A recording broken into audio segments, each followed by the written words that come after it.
Grateful Dead's Hell in a Bucket Duck got drunk on set. Pal points to who likely made it happen. Filming the Grateful Dead's MTV-era music video for Hell in a Bucket was one long, strange trip. Len Delamico, the band's film and video guy, has written a new memoir, Friend of the Devil, My Wild Ride with Jerry Garcia and Grateful Dead. He detailed what it was like witnessing love, happy chaos, and pot. Lots of pot from 1980 until frontman Garcia died in 1995. The filmmaker directed the 1987 music video. He claimed to Fox News Digital that the duck featured in the video wearing a leather collar had gotten drunk on champagne during filming. I think founding member Bob Weir was responsible, Delamico chuckled. He had just come out of vacation. He knew we were making a video. He knew how important it was. I remember Mountain Girl, Garcia's wife, at the time, saw him and said, "Bobby, he's a god now." He was so good-looking, in such great shape, and playing great. We all knew that we were shooting in a bar, Delamico shared. When you do a shoot in a bar, you hire somebody who comes in and puts in fake bottles. You don't want free alcohol on a set. And I had spread the word, no booze. We were going to have fake champagne. It never came up. But then I saw in real time that the duck was drinking, he noted. I said, "Oh, that is fantastic. It looks like we had a trained duck." And then I saw how he progressively became out of it. I just thought he got tired, but it looked like he got plastered. And that's funny. According to Delamico's book, it was Weir who came up with the idea of having the duck in the video, to everyone's delight. He also requested a tiger. A 9-foot-long, 400-pound, Bengal tiger was brought in.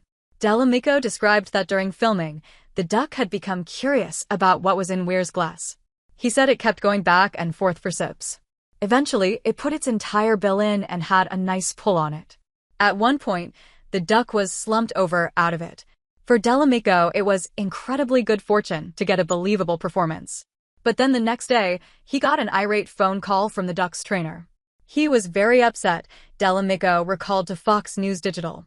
He kept saying he got drunk. He was very emotional. He wasn't mad at me. He was emotional because trainers love their animals. I just kept saying, no, that can't be. I made some phone calls, said Delamico. I found out that Weir had given somebody $50 to get him real champagne. I remember I had a bottle of champagne in my hand on set. I thought it was a prop. So, I had to apologize to the trainer profusely. How could I make this right?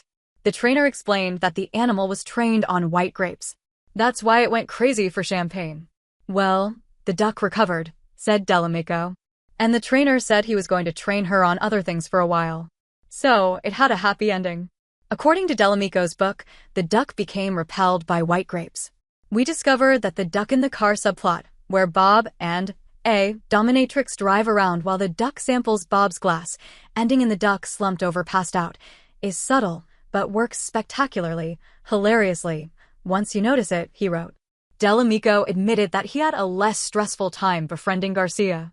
He described him as soft-spoken and comical. His surprisingly modest home was like a college dorm room with a handful of flannel shirts and pants in his closet and overflowing ashtrays nearby. Garcia would often remark, "I'd rather do things than have things." I was surprised by the depth of his humility and insistence on being treated like a regular person, said Delamico. You might think that's easy, but it's not when you're that famous. This is someone who couldn't hide. Mick Jagger could wear his hat with the brim down and move around the public without being recognized too much. But he was a performer. In a way, he was still performing even on the sidewalk.